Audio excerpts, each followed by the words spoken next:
Hey artists, in this video we're going to talk about how to begin our emphasis art project. For this project I've printed out some pictures of a crab and some pictures of a shell. We're going to use the graphite transfer technique to copy our drawing onto the paper. So shade on the back of your crab and then you're going to get some masking tape. Stick the masking tape to your shirt so it's not so sticky and decide on your project where you'd like to put it. You can put the crab anywhere on your composition. It does not have to be directly in the center. Make sure that you put the masking tape on your sleeve so that way it doesn't rip your paper when you go to take it off. You only need to put masking tape in one spot on your artwork. It doesn't need to be taped on all sides because you want to be able to check your work and open and close the hinge so that you can see if you've missed any of the spots to trace.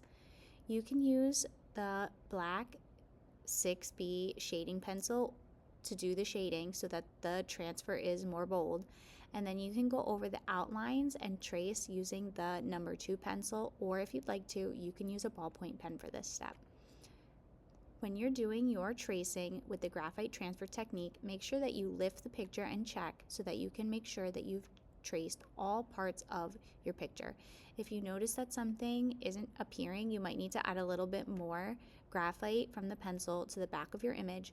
Do not take the tape off of your drawing until you're sure that it is completely done. This is why we want to only create tape on one side so that we have a tape hinge.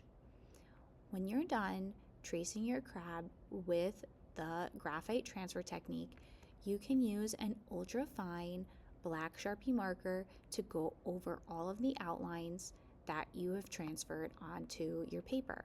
You want to do this neatly and carefully because this is the part of the drawing that is going to stick around. We are going to use the eraser to erase any of those pencil marks from the graphite transfer technique that we do not need for our finished drawing.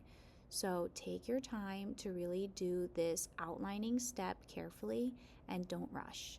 Do the best that you can to stay on top of the lines. And then once you're tracing, you can peel off your image and you can either save it or throw it away. Next, I have some images that I found online of different shells.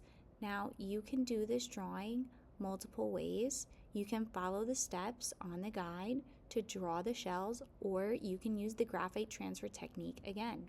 So if you take the reference images of the seashells and you flip your paper to the back, you'll be able to shade the back of those finished seashells, and you'll be able to trace them onto your drawing. So using that graphite transfer technique and a little bit more tape, I can trace over the seashell and all of the details and have it be a finished part of my drawing.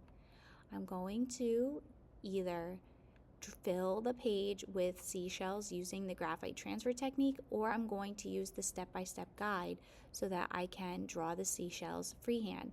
That's really helpful if you want the seashells to be different sizes.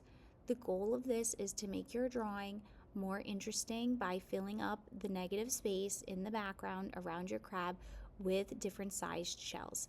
You can make the shells all small, you can make some large and some small, but your job is to draw enough shells so that your composition is filled with different shells and doesn't have too much negative space.